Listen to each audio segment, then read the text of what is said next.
Hey guys, we're back on our Pontiac today, the 72 Lemans. Finally going to get a rear end upgrade here. We're going to put a quick performance Ford 9-inch in it. Disc brake. We just did the Ford Explorer disc brake on it, so it came with that. And this is our Lincoln locked 256 rear gear. So I'll give you a quick rundown on the car so far. It started at 350. It was overheating on Power Tour. We did everything we could to fix that 350 on Power Tour. None of it worked. I say overheating, it wasn't boiling at every stop sign or anything. It was just warm. It would run. It was just running hot all the time. So we haven't dug into the motor yet. I want to pull the heads off and do some investigation because we did water pump, we did thermostats, we've done radiators, everything you could do to fix the heating problem, and none of it worked. So when it came home, we went through with all the crap, and that's where the crap box 400 stuff came from. So go back and look at those videos if you don't know what that is. But it's a 400 we had in the corner here. Didn't know it was full of water, but it was. And yeah, so we had that. So we got the 400. We did a little build series on it. It's pretty much junk, but it runs pretty good now. I mean, it is what it is, right? Yeah. So now we got a Ford 9-inch. So if the car started out, I think it was running 12.8 or something, 8 mile now. It was running terrible slow. It was a 352 barrel. It went to the 404 barrel. I think it picked up about a second. Then we welded the rear axle. That picked up another second. And then, you know, we did some better carburetors and we swapped some stuff. And I think the best the car has run so far is like a 9.8 or a 9.7 with 256 rear gear. So we're going to see what the difference is now when we go to a 411 rear gear instead of this 256. And now we'll see what it picks up, you know, when we do that. But yeah, so we just undid the U-joint. We dropped the drive shaft out. I'm going to get a bucket up front so if it leaks. And I'll pause you guys for a minute while I get a bucket set up.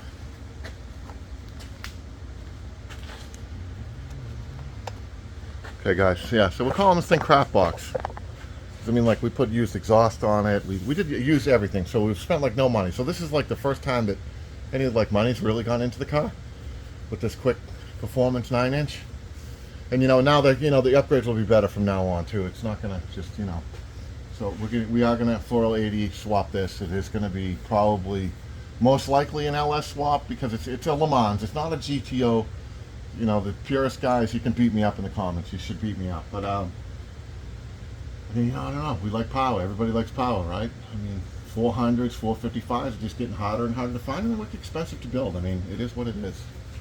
So, I mean, that's what it's going to be. Most likely, that's the route it's going to take, unless I stumble across, like, a 455 for the right money, and, you know, I don't know. I mean, I don't want to LS swap everything, but, I mean, they work, and they make good power, so it's kind of hard to argue with. I don't know. Alright guys, we're going to rip this wheel off. And we will be calling the lug nut guys there or whatever, because I've had enough of this tool and this stupid lug nut that's... You're probably not supposed to use a gun on them, I'm sure that's, you know... Oh no. It's like, you know... And we had to steal these wheels off the Cutlass because we burned our tires. We have been racing the car every weekend. I don't know if you want to call it racing it. 9 seconds, whatever, but we have been beating on it every weekend. So I'm going to pull this wheel and pull the other wheel. I'll pause you guys so you don't have to sit here and listen to a gun rattle. But yeah, so that's where we're at. So we're going to pull these wheels off and then we'll get this all the way back up in the air and we'll get to pulling this axle out. Putting that other one in. I have UMI stuff coming. I did buy upper and lower control arms. I don't know, a week ago. There's no status. It just says processing your order. So I don't know what that means. I don't know. I thought I'd be able to get them in a week, but maybe not. But I did get UMI, tubular, whatever, and a rear sway bar for this car because it doesn't have any right now. I kind of like the rear sway bar. I probably should have knocked up the roll bar and did a anti-roll bar instead, but it's not going to be just a drag race car, so that's what we got coming. Alright guys, I'm going to pull that tire, I'll bring you back. Okay guys, we're gonna pull this rear end. So we got a bolt, we got the shock. It's gonna take a stud off this side of the shock, and then we got the cross bolt for the lower control arm, and then the upper control arm is up there. So hopefully you guys can see all that. Let me drop you down just a little. I don't know if we're getting a wicked glare in there, probably. So I'll move you guys over some, or maybe we'll go this way. There you go. We'll go this way. Hopefully you guys can still see everything. So we're gonna do them. We'll do that bolt, the upper control arm, the lower control arm, and the shock, and then I'll probably pause you guys and I'll do the other side. But yeah, and I got a training jack set up in the middle, and that's what we're gonna do. It's all 3/4 too. Makes it nice, you know. Even the lug nuts are 3/4, so everything's 3/4 on this deal. There's that shock. Do the lower.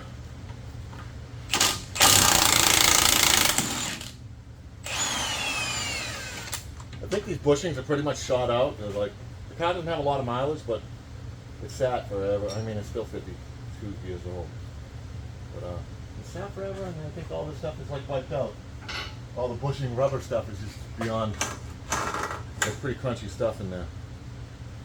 But that's what we got, because we ain't got nothing else right now. So that's what we're gonna have to deal with. Get that upper one.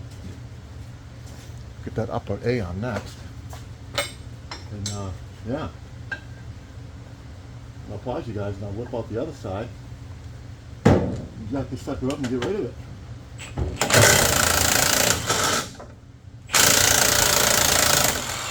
Yeah.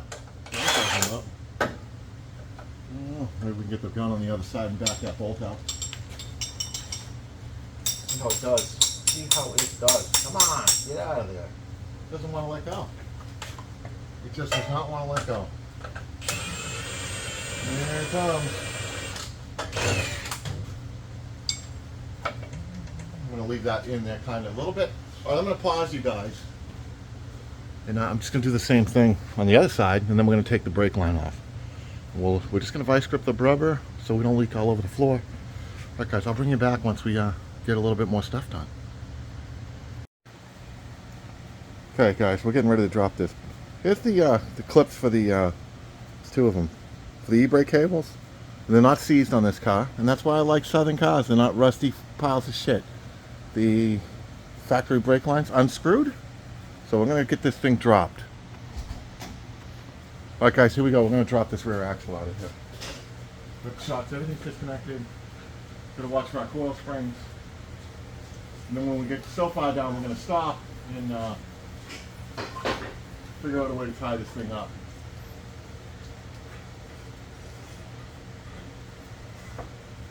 I can't bend. Too many back problems and all that, so we're going to not do any lifting or anything. Try to set this in the spot where I'll hang this from the car itself with ratchet straps. And then I'll set the rear end down right on the cart. We can roll it out of here and roll the other one in. And that's what we're going to end up doing. So that's what I do. I normally stop a couple inches, foot, whatever from there. Look at these original lines, guys. I'm going to show you them. I'm proud of them. I like that. It's not rusty shit. You don't see not rusty shit all the time. Look at that. This is even still purple. 1972 right there, buddy. And they unscrewed. They didn't twist off and break like everything else. Right, popped right out, huh? Yep. Awesome. Alright guys, we're going to strap this up and then I'll figure a way to get it out of here.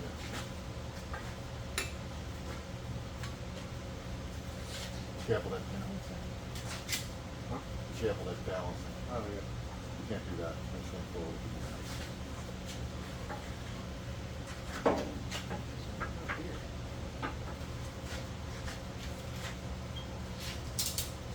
Ready over there? I'm ready. Go ahead.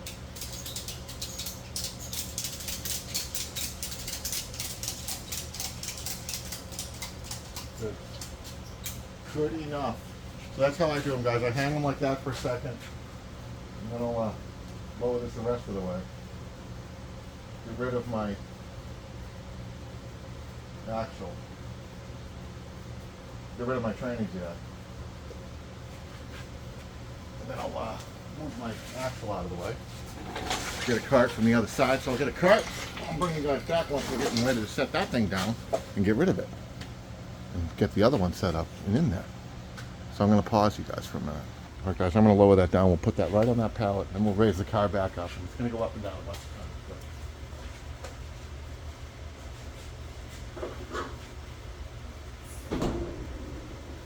But normally just lower the car down enough to get it on that pallet, on the cart. I'll get that rear axle out of there. We'll run it back up and put the new rear axle under there.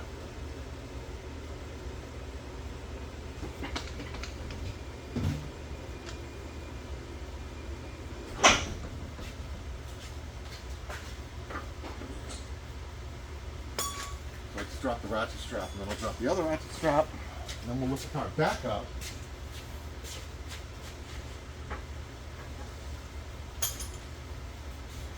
We'll roll that axle out of there.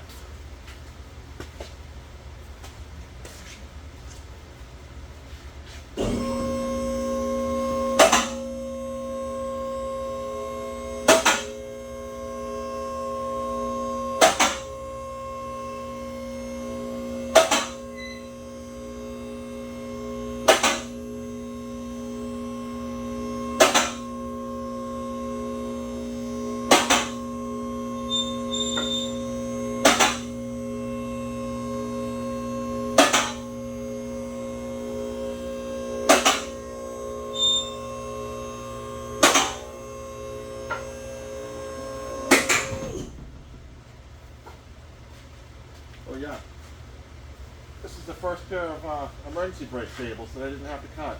They still work. Not all rusty and seized up or nothing. Unbelievable. I'm like you guys, you know, from the old rusty north, you know, where everything sucks because everything's rusty as shit. But everything came right out of this thing, no problem.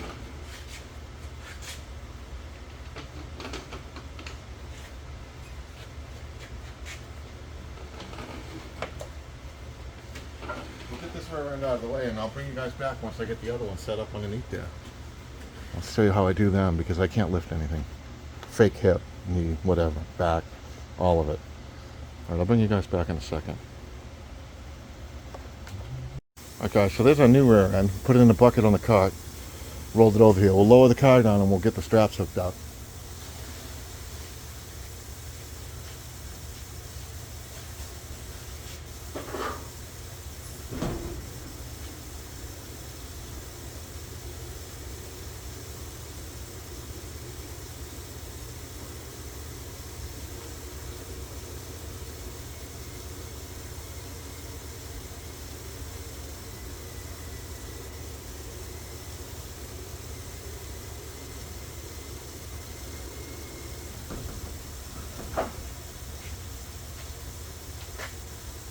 We're going to start this back up and hopefully up we go. No issues. With no issues, I hope.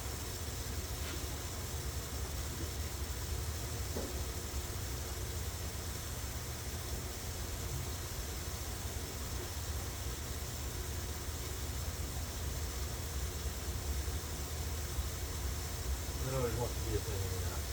Of course it does. It wants to be a pain in the ass. Put it there and see if it stays there. Go do the other side. We'll do the other side real quick though.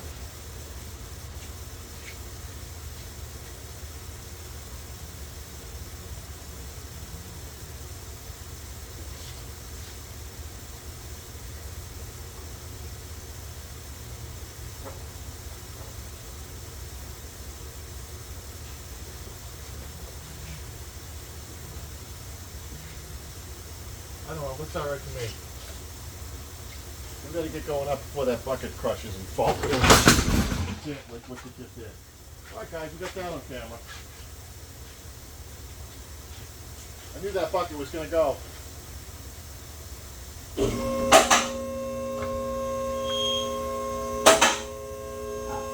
Seen that bucket getting crushed.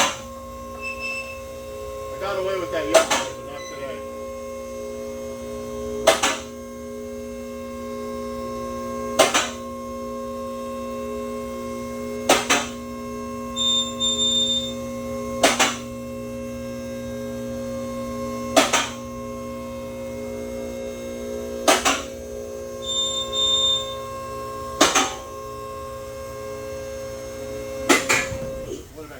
could have done that without scratching up my new paint.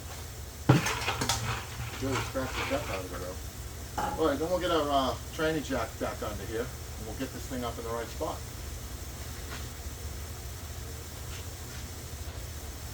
It did take the express screws right off of that fucking bucket though. Yes, it did. Yes, it did. So we will turn this. We're going to get a rag. I don't want to tear up the rest of my paint. Get a rag on that thing, guys. Where are we going? Here we go. Get a rag. I'm guessing that bucket must have folded up. We'll have to watch it back on the playback and see what happened there. But I'm guessing that's probably what happened. Probably folded up. Like the fucking taco.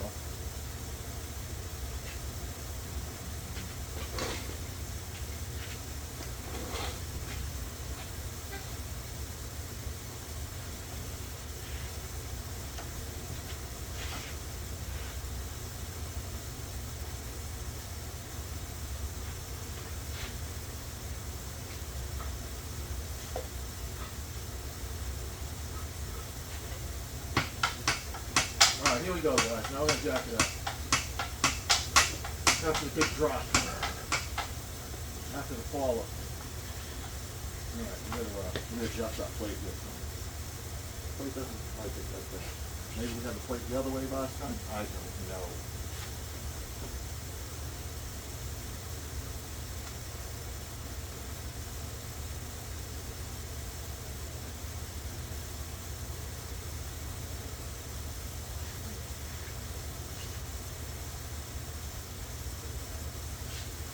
There we go. Alright, we got it now or what? We might have to get Lucas over here.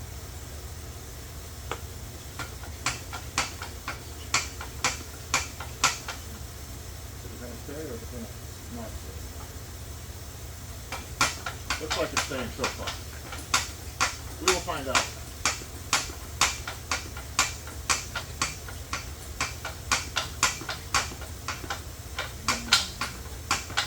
Yeah, huh? Look at that new hip. Putting that new hip to work tonight.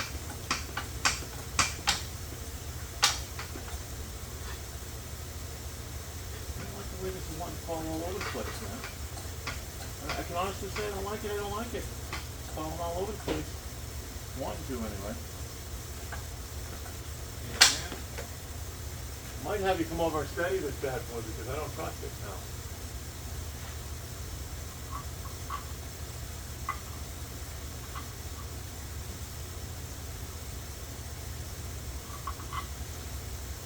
My bucket folded up like a fucking car house. Yeah, I heard that. We're going to towards it, so we just kind of steady everything. I'm touching your phone. I see it, I see it. I'm going to cut one of these in, even if they're only halfway in. Well, we need to go up for that one, huh? Okay, okay. Alright, how we cut that one? You got it? Hold on there a second. I don't trust it. Everybody, this is Lucas, and he's doing an LS swap in a square body Chevy. So you should tell him he sucks in the comments like everybody else tells me. It's gonna be great. It's going to be great. It will be great. You guys agree with him? I'm gonna like it. Of course you will. Not the way. Brian Cooley Power. Brian Tooley Power, too. I don't know about Brian Tooley Power, but... Ooh. Alright, that one's fully in now. What are we going to do? Jack up a little bit? I don't want this to tear up my paint. We gotta go up a little bit more. We can get there. We can get there. I don't want to tear up that. Watch that. See this? Yeah. All right. He's worried about his paint. I am worried about the paint. All the way under the car and he's worried about the paint. I know, but I already dropped it on the floor. I already did the pre-scratch dent. We did the pre-scratch dent already. We did the pre-dang. How are we doing? I need to go up. Can you tell us a little bit more? So, Up or in? One or two. Or both. oh, there we go. I think we got that one. No, I don't think so. We gotta go. I think I'm going to have to do Right the... there. I'm good on the inside. Yeah, try to start it. On the inside? Sure. You in? I'm in. All right, somewhat. All right. Let me find another bolt. And they're going to go nowhere now. Now it can't fall nowhere. Gotta find my bolts. I think I'll put these shorts on. We might as well, right? 3/4 inch knot washer for that one. This one's gotta go way up to the shop. Way up. Way up. Really? We're a mile off. Okay. Probably because I got it cheated crooked right now. Probably. I think we're cheated crooked. Got a knot started there. And guys, we got a 9-inch with 35 spline axle. He's cheating. He's putting Ford parts. Ford Not parts Ford in parts. a GM. Almost as bad as LS swapping. Not quite. It's worse Almost. than LS swapping. Worse? Come It's on. worse. Can't be worse. It's way worse. Give it a tap. Give it a little tap. Okay. Let me find a nut and a washer. And we have one more bolt that's right here. How's that bolt's looking now? It's looking like Putting it in the wrong place. Looking like we're still not quite there. No? No, not quite. I think we might have to go up a little bit more. I'll put this, we need to rotate that. I think we need to rotate it, guys. I think it needs to be turned in or something. Gotta do something. Gotta move Oh, something. and I didn't put the springs in, so that's going to be wonderful. That's what's up. It's about the springs. You forgot. I did forget the springs. So that means the shocks are going to come back off once I get... Let's see. We're right there. I don't know. It doesn't want to go. We're right there. I can tell. Says fuck you. We're right there. I thought you didn't swear on this YouTube I don't usually swear on the YouTube channel, but no I thought one we were- watches it. You know, I the 5 thought people that are watching it, mainly I think friendly. are probably okay with swearing. That one went all the way through. Yeah, see? That's it. Now All let's see right. if we can get this one to go. If I No, can that get it should back come out. in from this side. I know, I'm trying to get it back out. Spinning it out. Are you? Yeah. Spin it out? Spinning it out. Spin it out. It's doing what you're going to do on the track. Spin out. I'm not gonna spin it. Oh, I get to run over the top of his... For all the Pontiac curious people, before this thing gets, you know, anything... Yeah, he's going to LS swap it, by the way. we- Shit talks my LS. He's going to put an LS in this thing. Yeah, probably. It's definitely looking that way. But before that happens, the Pontiac is going to go get that square body swap flying through.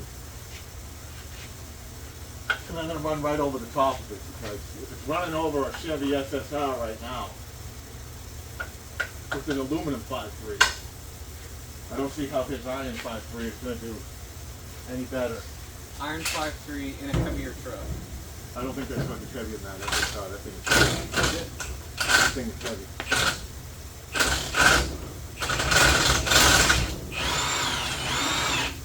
Hey, leave the socket there. Thing going now? It should. I don't know. It's not going. It should. It should there. You're pulling it back out. Yeah, because it's eating the socket. I think that's going to get a little hammer action, guys. Yeah, It's gonna might happen. Might be time to grab the whack. Okay. I'll pause you guys. We're going to fight with this for a few minutes to tighten some bolts. But there it is installed for the most part. I'll bring you guys back to brake lines and some rotors once we stick them on there. You probably haven't been seeing anything but the floor. Oh yeah, you missed most of the struggle. You did get the drop though. You got the fall of 2025. My rear axle getting wiped out on the ground. Okay. Here we go, guys. I'm going to bring you back. We're going to tighten up those bolts. There's 4 of them, 2 uppers, 2 lowers. And then we're going to put the shocks on. We're going to throw the springs back in there. All right, see ya. Right, guys, we're going to tighten up a couple bolts here. They won't fall out. We got springs in. Got our springs sitting in there. The last couple of these bolts a little bit tight, and then go from there, I guess. We'll see if we got a dry shaft laying around. We're going to be ended up calling in one anyway, but hopefully we've got something we can use. We're going to end up taking all this stuff out when UMI gets here. I don't know when, but it's coming. some point, this process.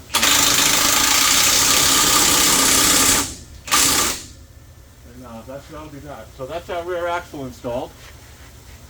I'll throw some brakes on. I'll show you the brakes once we get the brakes ready.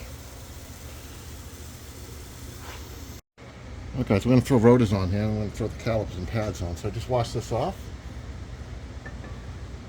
So there's our rotor.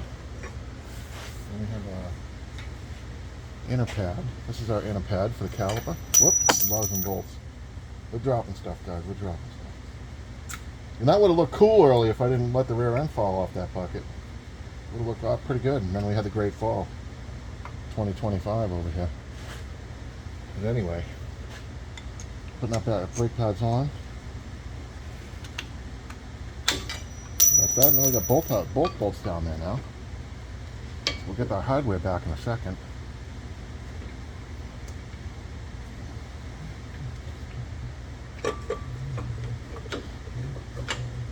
There's our caliper on there. We'll get our 2 bolts back. Throw our bolts in there, and then we have our brake on there. Then the only thing we got left is to make up some brake lines. I had to change the proportioning valve, which I got a proportioning valve, a regular disc brake proportioning valve. I don't like using those adjustable ones, so we're not going to use an adjustable one. So we'll change that proportioning valve later on tonight. And then I think we're going to try to do something with the drive shaft without making one.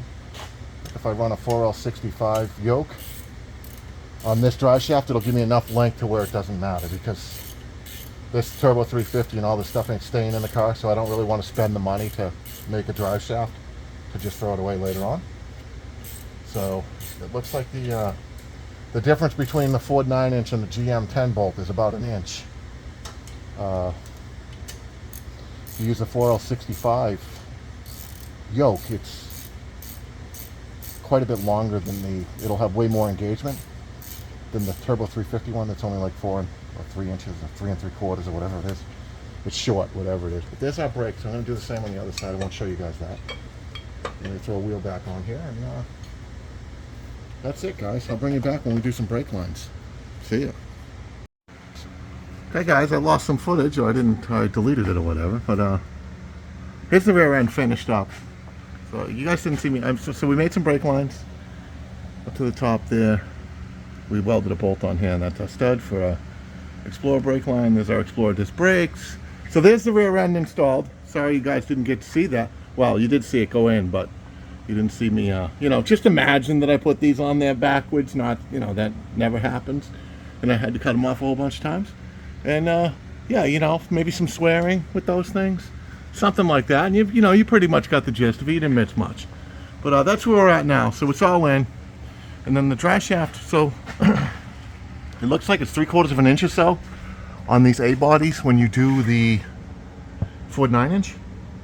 So you end up with, like, that's a lot, right? That's like excessive amount of whatever sticking out of there. So, so you can see, well, this one's different. So anyway, I had about, I don't know, that much before, right?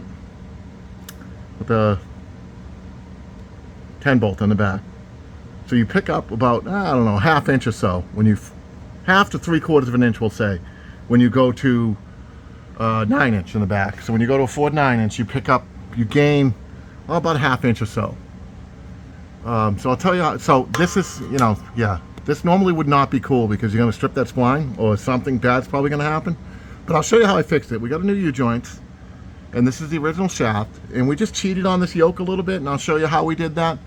Because I don't want to put any money in this, because this is going to get, all this stuff is getting thrown out anyway eventually when I swap to 4L80. I didn't want to spend $300 to $500 for another shaft to throw it away in a couple months when this thing gets swapped to whatever.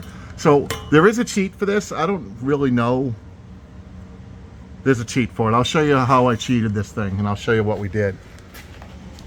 So we're going to go over to the bench here. Let me grab a piece of this. Okay, so this is what we got. So this is a Turbo 350 spline, and see how short they are? They're short. They're very short spline. So you can see where, I don't know if this is my original or not, but you can see, I don't think it is. But anyway, you can see, So like mine was normally riding like somewhere around here-ish, right? And then it moved to like way out here, which didn't leave like a whole bunch of spline on the engagement. So what I did was I went to the boneyard. You can go to the boneyard and you can get a 4L60E one, and they're longer, like a lot longer, right?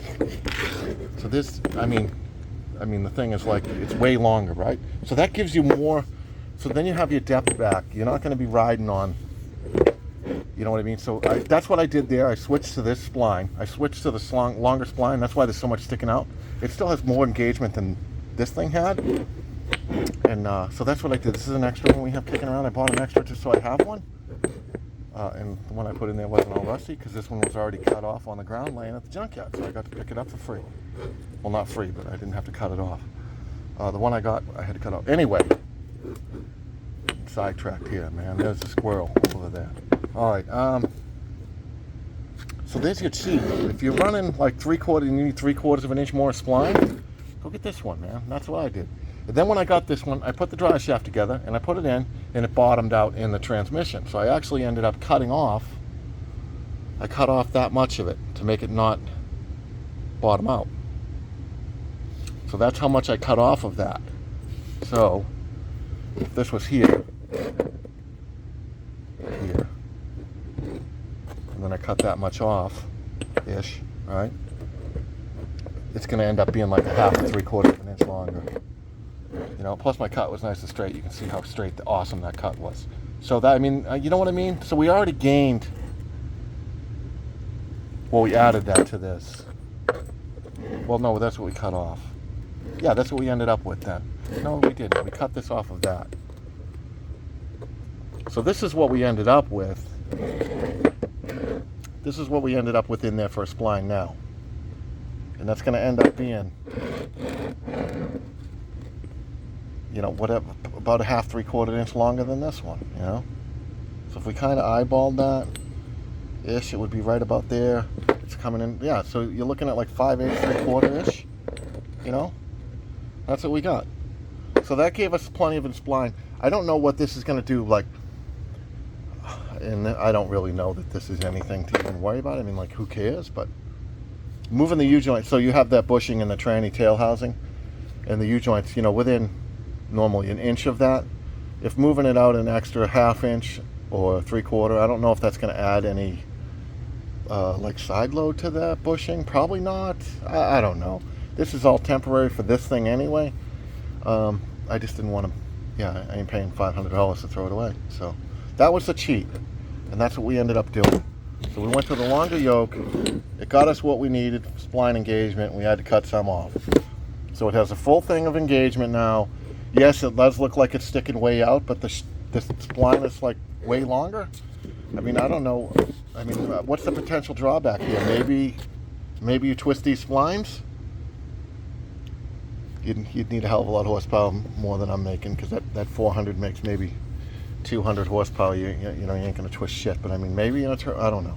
Anyway, that's what it is. I've seen these things twist anyway. Even the good yokes get spiral in the splines, like neutral drops and stuff. But yeah, anyway, that was my cheat, and it's the same for the 4L80. If you're doing an 80E, let me pause for a second. I'll grab those two. All right, guys. So here we are again. Now this is the 80E, and this is Turbo 400. Same spline. They both fit the same place. Oh, my new U-joint cap just fell off. I bet all the needles fell out. No, all the needles are still in there. That's good. I gotta tape that U-joint before we lose it. But there it is again. You know, it's the same deal. The 80E has way more spline. So if you needed to cheat a little bit, like if you dry shaft, if you did 9" to 10 to 9 and you lost like a 3/4 of an inch, I don't know. I think it's almost worth doing this cheat. It's a pretty good cheat. You know what I mean? If you needed like even an inch more of spline engagement, you got it. You know what I mean? You got more than an inch there, and you know, you're gonna have to buff all this off and make sure it's good, so it doesn't just rip up the seal. But hey, I mean, this is what I paid for this. I paid $20 for this yoke at the junkyard. New dry shaft, $300 to $500. If you're gonna get a big one, it's gonna be $500 or more. So take it for what it's worth. Anyway, like, share, subscribe. See ya.